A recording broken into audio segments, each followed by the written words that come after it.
कल्याणाचा मध्यम मार्ग देणारे करुणासागर तथागत भगवान गौतम बुद्ध, भारतीय घटनेचे शिल्पकार, परमपूज्य नेते डॉक्टर बाबासाहेब आंबेडकर, माता रमाई, भीमाई, सावित्रीबाई फुले, शाहू महाराज, शिवछत्रपती शिवाजी महाराज यांच्या प्रतिमेस त्रिवार वंदन. दी बुद्धिस्ट सोसायटी ऑफ इंडिया भारतीय पौर्णिमा सभा या संस्थेचे संस्थापक परमपूज्य नेते डॉक्टर बाबासाहेब आंबेडकर, या संस्थेचे संरक्षक माता रमाईंच्या सुनबाई आदरणीय मीराताईजी आंबेडकर यांच्या आशीर्वादाने चालणाऱ्या धर्मकार्य समितीचे जय भीम. मंडणगड शाळा, जिल्हा परिषद तिथून आलेल्या सर्व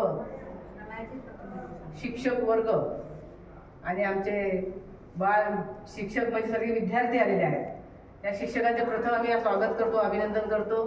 धन्यवाद. कारण हे तुमचं कार्य चांगलं आहे की शिक्षक आणि फक्त नुसतं शिक्षण शिकवायचं नाही, तर त्या मुलांना जिथे तिथे रामायणी क्रांती केलेल्या लोकांनी जे आहे त्यांचे जे ठिकाण आहे ते दाखवणं गरजेचं आहे. डॉक्टर बाबासाहेब आंबेडकरांनी बेटा आपल्याला सर्वांना जे संविधान दिलेलं आहे त्या संविधानाचं उल्लंघन न करता आज शिक्षक इथपर्यंत मला घेऊन आलेले आहेत, त्यांचा आभार मानतो.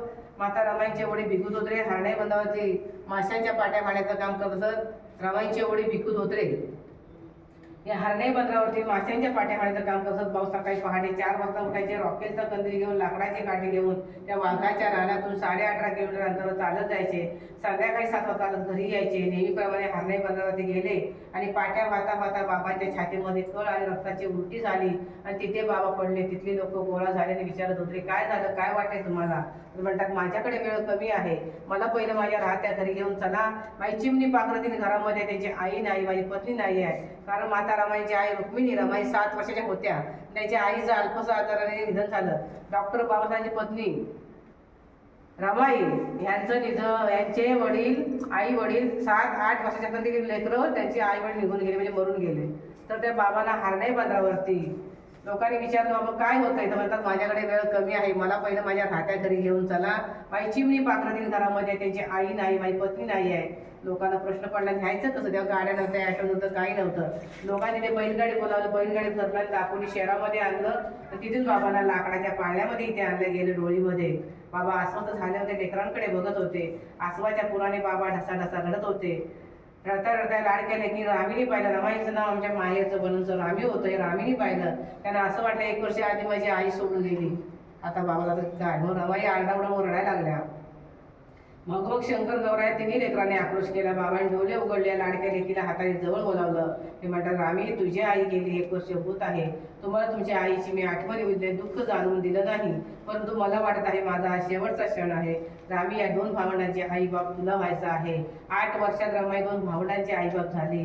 9व्या वर्षामध्ये रमाई आपल्या साहेबांची पत्नी झाली. 9व्या वर्षात रमाई 9 कोटी जनतेची आई झाली आणि जगाची आई झाली. बहिणीनं थोडक्यात तुम्हाला सांगायचं शिक्षक वर्ग म्हणजे की वसतिगृहामध्ये मुलं उपाशी होती.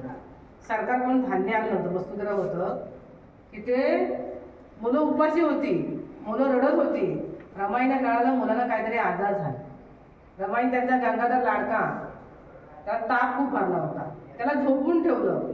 डोक्यावर पाण्याची पट्टे मिठाची पाणी हातनं पट्ट्या ठेवल्या आणि झोपून ठेवलं. आणि आई त्या वसतिगृहामध्ये गेल्या बघायला, तर ती मुलं रडत होती. वराडी गुरुजींना विचारलं, शिक्षक आहेत म्हणून म्हणते, वराडी गुरुजींना विचारलं ही मुलं काय रडतात, त्यांना काय दुखतंय, काय होतंय, आजारी आहेत का? तर म्हणतात नाही आई, ह्या मुलांना धान्य सरकारकडून आलेलं नाही आहे म्हणून मुलं उपाशी आहेत, म्हणून मुलं रडतात. रमाईने आपल्या सोन्याच्या बाळा काढल्या हातातून, त्या वराडी गुरुजीने दिल्या. आणि सगळ्या जाती धर्माची मुलं ती होती, असंच नाही की बौद्ध होती किंवा असं काही नाही, तर सगळ्या जाती धर्माची मुलं होती. सोन्याच्या बांगड्या काढल्या ना वराडी गुरुजींनी दिल्या ना, म्हणाले जा या बांगड्या मोडा तोडा काही करा, परंतु या मुलांना रेशन काय आहे ते घेऊन या. वराडी गुरुजी रेशन घेऊन आल्यानंतर रमाई तिथं त्या बाळाचं घरी आजारी त्याचा विचारच केला नाही की थांबल्या.